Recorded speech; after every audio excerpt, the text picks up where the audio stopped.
Assalamualaikum warahmatullahi wabarakatuh. Bismillah, alhamdulillah, wala hawla wala quwwata illa billah. Asyhadu an la ilaha illallah wahdahu la syarika lah. Wa asyhadu anna sayyidina wa nabiyyana Muhammadan abduhu wa rasuluhu alladzi la nabiyya ba'dah.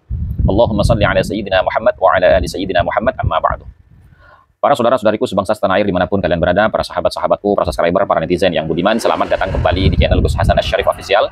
Semoga kita selalu dalam keadaan sehat jasmani dan rohani kita, dimudahkan segala urusan kita, dilancarkan rizki kita, dan diberkahi hidup kita fid dini wa dunya wal akhirah.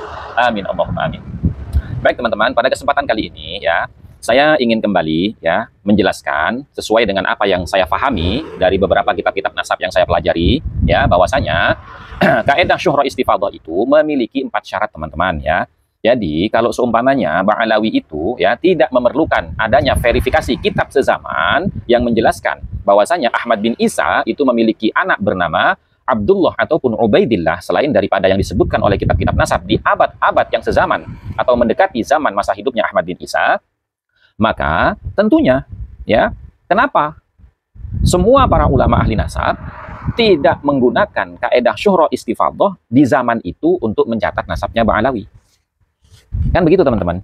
Jadi kalau syuhra istifadhahnya itu sejak masa hidupnya Ahmad bin Isa, maka tentu ulama-ulama yang hidup sezaman dengan Ahmad bin Isa atau 1 abad setelah zaman hidupnya Ahmad bin Isa akan mencatat nama itu. Itu namanya syuhra istifadhah. Karena apa? Karena syuhra istifadhah ini menjadi rujukan utama di dalam menetapkan susunan nasab yang dicatat oleh para ulama-ulama ahli nasab. Ternyata ya dari abad keempat sampai abad ke-7 ya, itu tidak ada satupun sejarawan maupun ulama ahli nasab yang mencatat nama Abdullah ataupun Ubaidillah. Sejak kapan adanya Abdullah dan Ubaidillah itu? Kalau Abdullahnya itu diawali oleh sejarawan yang bernama Bahauddin Al-Janadi dalam kitabnya As-Suluk fi Tabaqatil Ulama'i wal Muluk. Sementara kalau Ubaidillah itu ya, itu disebutkan oleh Ali bin Abu Bakar Asy-Syakran dalam kitabnya Al-Burqa Al-Musiqa pada abad ke-9. Jadi, penyebutan nama Abdullah itu diawali dari abad ke-8 dari sejarawan yang bernama Al-Janadi. Kemudian penyebutan nama Ubaidillah itu ditulis oleh Ali bin Abu Bakar Asy-Syakran dalam kitab sastranya atau kitab yang berbicara tentang tasawuf, bukan kitab nasab, teman-teman. Gitu. Artinya apa?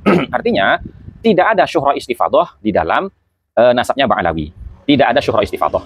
Nah, yang ada apa? Yang ada itu adalah referensi catatan kitab-kitab sezaman dengan siapa? Ali bin Abu Bakar Asy-Syakran dan Al-Janadi. Itu yang menjadi rujukan gitu loh teman-teman ya. Nah cuman karena ini bukan kitab nasab, kemudian kita cross check apakah informasi yang disampaikan oleh Al-Janadi yang kemudian dijadikan referensi oleh Ali bin Abu Bakar Asy-Syakran di dalam menyebutkan nama Ubaidillah itu sesuai dengan referensi yang ada di dalam kitab-kitab nasab yang mu'tamad dan mu'tabar. Ternyata tidak. Maka oleh karena itu nasabnya Ba'alawi tidak memenuhi syarat ya, tidak memenuhi syarat isbat nasab. Begitu teman-teman. Makanya tidak ada satupun naqobah internasional yang memberikan syahadah isbat nasab kepada silsilah nasab mereka atau pengakuan mereka. Kenapa? Karena tidak sesuai dengan kitab-kitab yang terdahulu. Ya. Nah, jadi begitu teman-teman. Artinya apa? Kalau nasab itu sudah syuhra istifadhah, maka pasti semua ulama ahli nasab itu dari zaman ke zaman itu akan mencatat nama tersebut berdasarkan kesyuhrohan dan keistifadhahannya. Karena apa? Karena syuhra istifadhah itu artinya apa? Syuhra itu dikenal di lingkungan internalnya, dan istifadhah itu terkenal sampai ke seluruh negaranya. Gitu loh teman-teman. Jadi, kalau seumpamanya mereka itu mengatakan bahwasanya Abdullah ataupun Ubaidillah itu sudah syuhra istifadhah, ya, otomatis ya, naqobah-naqobah internasional yang saat itu berfokus di Irak ya, akan mencatat nama itu. Karena apa? Karena menurut sejarah internal Ba'alawi, Abdullah atau Ubaidillah itu lahirnya kan di Basrah. Menikah di Basrah. Kemudian punya anak Alwi dan Basri di Basrah sebelum hijrah ke Yaman.